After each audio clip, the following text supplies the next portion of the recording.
Once we start to select our 12, those people in our life that we are going to try to love like Jesus loved his 12, regardless of how many people we have in that selection process, 1 or 12, we want to start living in the ecosystem for discipleship making, for relationship building, for friendship making. As we look at the life of Jesus, there's this synergistic duo at work, this socialize and serve duo.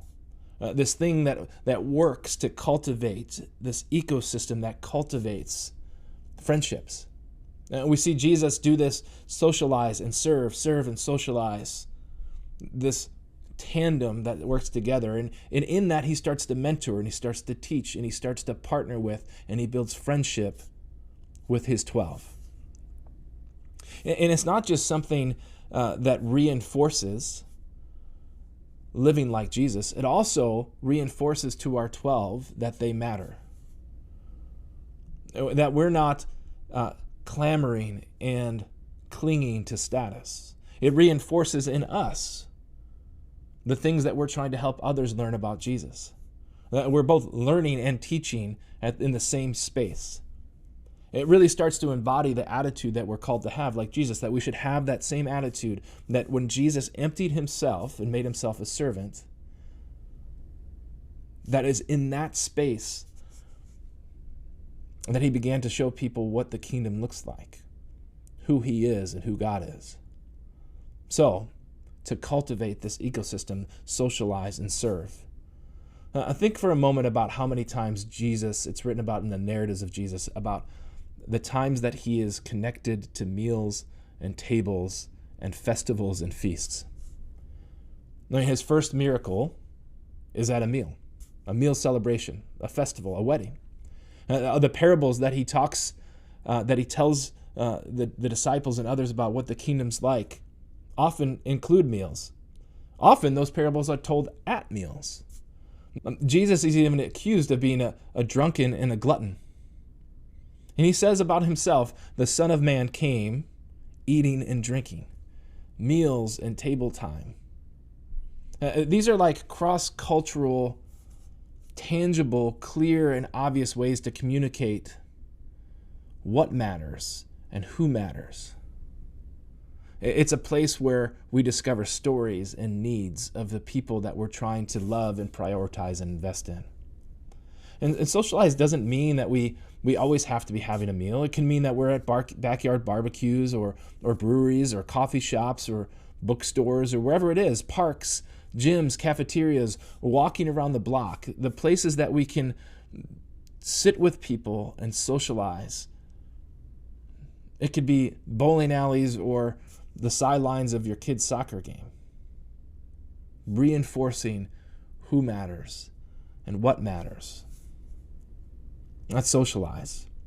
And as you socialize, you begin to have opportunities to serve, and those service times lead to more opportunities to socialize. But it's in serving that we also have an opportunity to do what Jesus embodied. We spend time, if any of us spend time in church or around followers of Jesus, it's not going to be very long before this word serving comes up, and servanthood. But servanthood isn't just about random acts of kindness or being neighborly. It can mean those things. It's elevating the status of our 12. They're actions that demonstrate that we are not above. We're not better. We're not above the messiness. We're not above the challenges. We're not above discovering true needs and then acting on those needs. Like I said, Jesus embodied this way of life, but he really embodied it well at the last meal, the Last Supper, when Jesus washes the disciples' feet. He takes on the lower status. It's the dirtiest job, the lowest class. It's a way for Jesus to say title, experience, education, age, net worth. It doesn't make you overqualified for serving your 12. It's about moving beyond our comfortability. It's being personal in a personalized, sacrificial, surrendering way. And that's going to look different. It's going to be personal and personalized for our 12. There's going to be no clear-cut way that we can serve everyone all the time in the same ways. I do think, though, one of the ways that we can show that we want to serve and show ways of serving is with our words, how we speak and how we don't speak to our 12 and of our 12.